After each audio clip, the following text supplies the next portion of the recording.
اگر امام حسین خود کو بچانا چاہتے کیا بچا نہیں سکتے تھے؟ جعفر جن امام حسین کے پاس پہنچا، مصدقہ روایات میں ہمارے پاس، اس کی شادی ہو رہی تھی عاشور کے دن، تخت پہ بیٹھا تھا، اچانک تخت کے نیچے سے دو لوگوں کے رونے کی آواز آئی۔ جعفر نے کہا کون ہو جو خوشیوں میں رو رہے ہو؟ دو جن نکلے، کہ سردار ہم آ رہے تھے آپ کی شادی کے لیے، کربلا میں ہم نے دیکھا کہ ہمارے مولا کے بدن پہ زخم لگے ہیں۔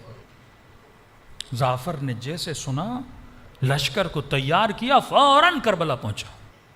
کہتا ہے جب کربلا پہنچا تو 4 فرسخ تک، جعفر کہتے 4 فرسخ تک انبیاء، ملائک، اجنہ، وہ مخلوق جو نظر آپ کو نہیں آتی وہ کھڑے تھے۔ میں نے کہا میں خود کو مولا تک پہنچاؤں تو کیسے پہنچاؤں؟ کہتا ایسی سوچ میں تھا کہ امام حسین نے وہیں سے آواز دی، جعفر حسین کے قریب آ۔ کہ جب مولا کے قریب گئے، میں نے کہا مولا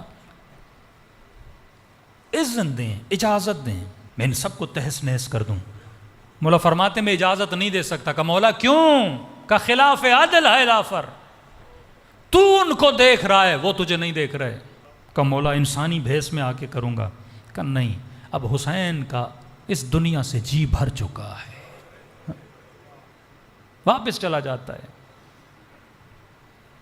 گھر آتا ہے تو آہو بکا، ماں پوچھتی ہے رو کیوں رہے ہو؟ کہتے کربلا میں میرے مولا حسین کے ساتھ یہ حالات دیکھ کر آیا ہوں۔ اس وقت اس کی ماں جلال میں آتی ہے، کہتی ہے آگ کر دوں گی اگر حسین کی مدد نہیں کرو گے۔ کہتے ہیں پھر سارا لشکر ماں کے کہنے پہ کربلا پہنچتا ہے، لیکن جعفر کہتے ہیں اب جب میں پہنچا تو شام غریبہ ہو چکی تھی۔ اگر حسین چاہتے، خدا گواہ ہے، کیا طاقت ولایت سے اس لشکر کو ایک بددعا دینے کی ضرورت تھی نا، لیکن وہ بقاء ذات کے لیے آئے نہیں۔ سیلفشنس کا جو تصور ہے یہ طاغوت کا تصور ہے۔